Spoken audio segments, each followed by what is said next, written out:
Hey guys, what's going on? The Comics Kid 2099 here. Welcome to day 18 of my 365-day graphic novel review challenge. Over the last few days, I have been talking about some of the Angel After the Fall comics, which are a sequel to the Joss Whedon TV series Angel, and those books didn't really do it for me. They didn't really hit the spot, so I thought I would talk about another comic set in the Buffy universe, Fray.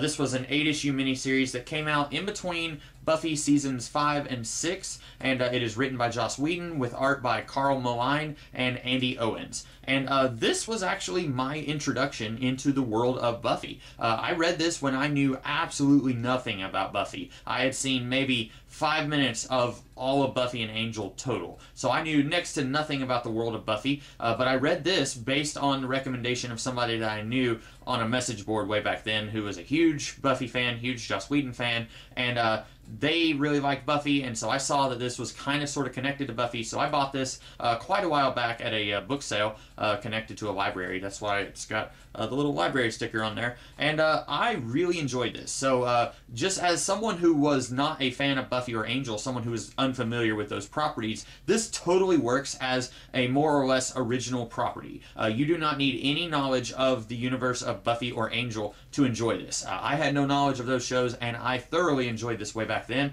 and as someone who is familiar with Buffy and Angel, I thoroughly enjoyed it now.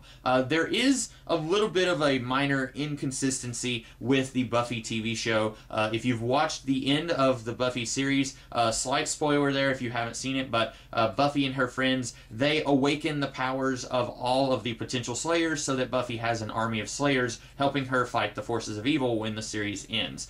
This book is set a few hundred years in the future. It's basically like Blade Runner meets Buffy the Vampire Slayer. You've got flying cars, you've got a dirty, grim, gross city, and then you've also got vampires. So it's basically Buffy meets Blade Runner in the best way possible. But in this book, you've got a character who's telling our Slayer of this world, Malaka Fray. This character is saying that a few hundred years ago there was a Slayer in the 21st century who did something where all of the forces of evil vanished. But then somehow the forces of evil came back to this world, and so now we need a Slayer once again. And this character was saying that when this Slayer from the 21st century, and we're led to believe that it's Buffy, whenever she took away all the forces of evil, that there were no more need for any more Slayers. It's not referencing the ending of Buffy season 7 where she had an army of Slayers, because like I said, this miniseries came out in between seasons 5 and 6 where they didn't even have the ending of Buffy season 7 worked out yet.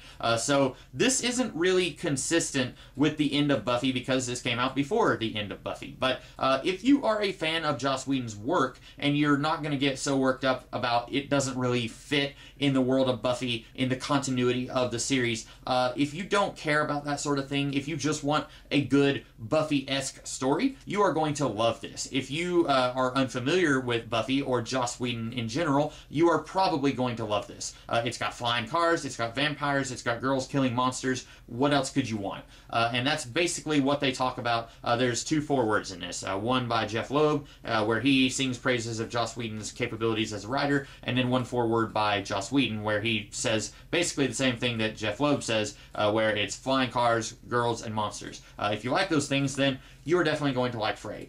This book works so much better for me than any of the Angel After the Fall stuff that I read. I really wish after Angel and Buffy had ended that instead of trying to do sequels to those shows, that Whedon had tried to do more stuff like this. Explore the world of Buffy without necessarily using those characters from those shows.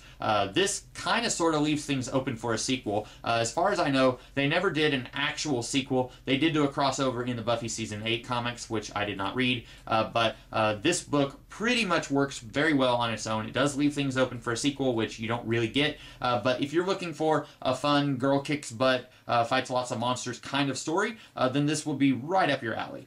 So those are my thoughts on this book. I hope that you guys enjoyed this video, and if you did, be sure to check out what I'm going to be doing for the next 340-something days. I will be doing graphic novel reviews every day for this year, so be sure to check me out in the future. In the meantime, you guys have a great rest of the day. Catch you later.